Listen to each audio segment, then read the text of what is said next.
We're speaking here with a rather unusual couple, a spiritual gangster called Mark Burnett, who's also got a beard, and the lovely Roma Downey. And he does not have a beard. Roma Downey, my wife, doesn't have a beard, by the way, but she's just very beautiful. Hey, last time we spoke, it was the Bible miniseries and then Son of God. And what has propelled you to continue with this amazing ride you're on? No, it's such an extraordinary privilege to be able to continue to bring the stories from our Bible to the screen.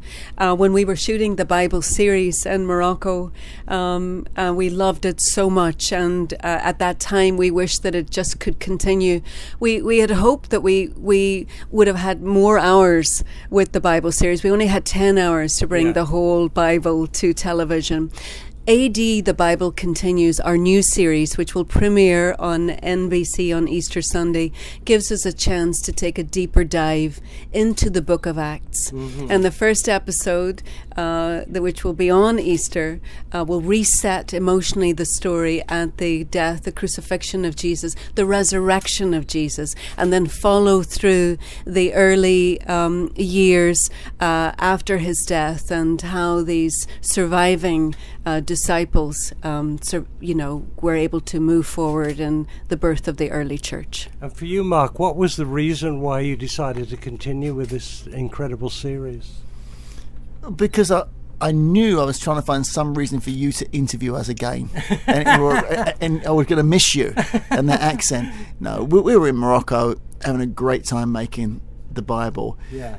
And just was sort of sad it was ending. Yeah. And we're talking with Roma, we realised jointly that the Bible ends, but the story of the early church doesn't. It actually begins. It really doesn't end at the crucifixion. That's where it begins. Yeah. And it was the most tumultuous years in the birth of the early church, and a great venue for a drama and a great way to spread the story of Acts. Yeah. Wow.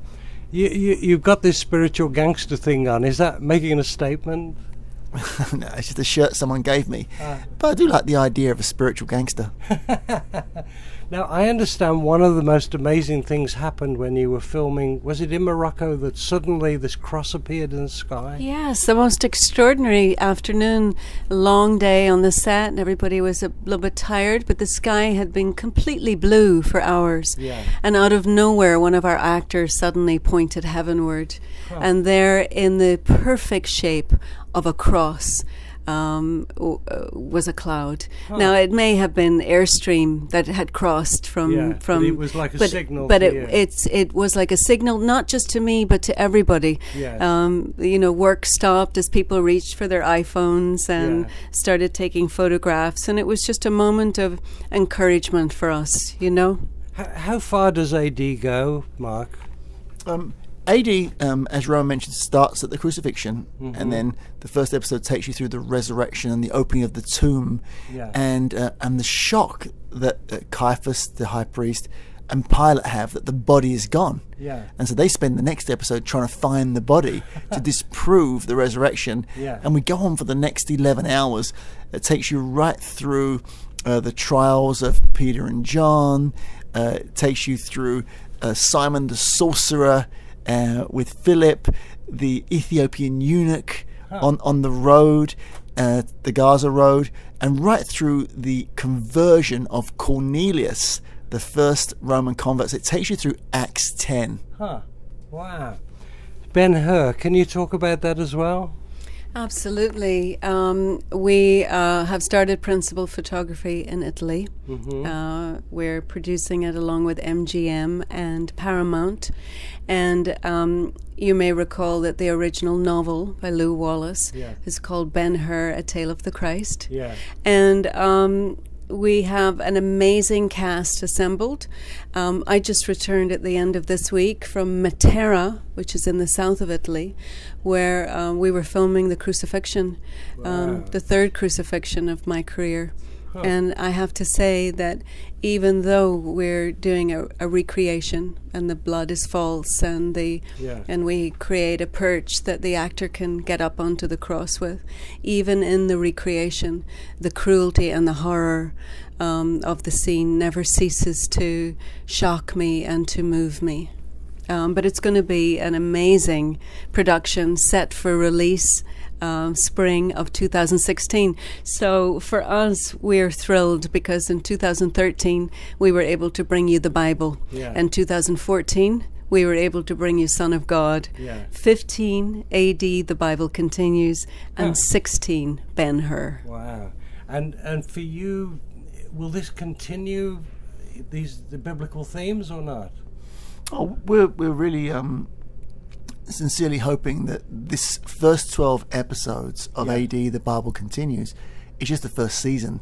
And it runs year after year as we work our way through Acts of the Apostles and the epistles and the journeys of Paul and just all the epic story of the birth of the early church. So it becomes an annual event, ideally, that premieres each Easter Sunday. So what a great venue. American broadcast television. Extraordinary. You know, the Bible reached so many people, but it was on the History Channel, which not everybody gets subscription television. This is on network television, and the potential here for our story to reach millions and millions of people, not just people of faith, but all people, and so we just are very encouraged by that. That's great. What do you hope that they'll take away from AD? Well, I think there'll be an increased reverence for what the founders of the early church went through. I mean, I think people seem to feel they floated through and it just happened, but they were under threat of death every day. And struggle and leaving their families. They really went through so much. So I hope people take away a renewed interest in the early church, that they will open and read the Bible, and that they also will just enjoy it as a work of art. I mean, you think thousands of years ago, it was sculptures and paintings that were really bringing the story of the Bible to life. And in these days it's the internet, it's television, it's film, and that's our world, and this is our way of contributing to making people have an emotional connection to the story. But one final question: do people in the Bogside get upset with you that you married a former paratrooper? No, my husband is so lovely, and the great thing in Northern Ireland, we're so grateful that we have peace there, that people are all living together, and that our community is thriving. Do you ever talk about those bad old days with them? No, I think that there's a real forward. People really looking forward to new opportunity in Northern Ireland.